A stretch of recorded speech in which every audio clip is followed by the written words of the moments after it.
Bashundhara city shopping মলে হয়ে গেল চ্যাম্পিয়ন্স ট্রফির প্রদর্শনী। সকাল থেকে সন্ধ্যা পর্যন্ত ভক্ত সমর্থকরা ছবি তোলা সহ নানা আয়োজনে মেতেছিলেন। খুব কাছ থেকে ট্রফি দেখতে পেয়ে খুশি তারা। বাংলাদেশ দলকে নিয়ে খুব একটা আশাবাদী না হলেও চান যেন শান্ত তাসকিনরা ভালো করেন। একসময় বিশ্বকাপের পর সবচেয়ে মর্যাদার আসর হিসেবে বিবেচনা করা হতো চ্যাম্পিয়ন্স ট্রফিকে। 2017 সালের পর বন্ধ করে দেওয়া হয়েছিল আসরটি।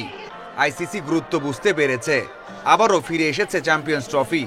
উন্মাদনা আগ্রহ বাড়াতে ট্রফি ট্যুরের অংশ হিসেবে ট্রফিটা এখন বাংলাদেশে সমর্থকদের জন্য রাখা হয়েছিল বসুন্ধরা সিটিতে।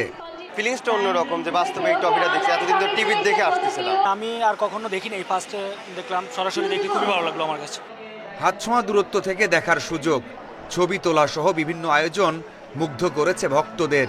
এখন যে পরিস্থিতি, পুরোপুরি খারাপ পরিস্থিতি, এই পরিস্থিতি থেকে ভালো করলে আমাদেরকে ভালো একটা খেলা উপভোগ দিক, এটাই আমরা চাই। অ্যাটলিস্ট আমরা চাইবো যে সাকিব চ্যাম্পিয়ন্স ট্রফিতে খেলুক, হ্যাঁ, সবকিছু সাইডে রেখে দেশের জন্য হইলেও সে চ্যাম্পিয়ন্স ট্রফিতে খেলুক। 5 আসরে অংশ নিয়ে বাংলাদেশের জয় মাত্র 2টি। সবশেষ আসরে এক জয়ে উঠেছিল সেমিফাইনালে। এবার কি স্বপ্ন দেখছেন সমর্থকেরা?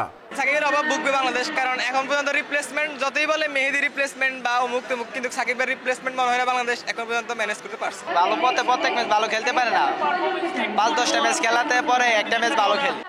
অংশ নিয়ে 8 দলের আইকন ক্রিকেটার দিয়ে সাজানো হয়েছে মঞ্চ, যেখানে নেই সাকিব অথবা শান্ত।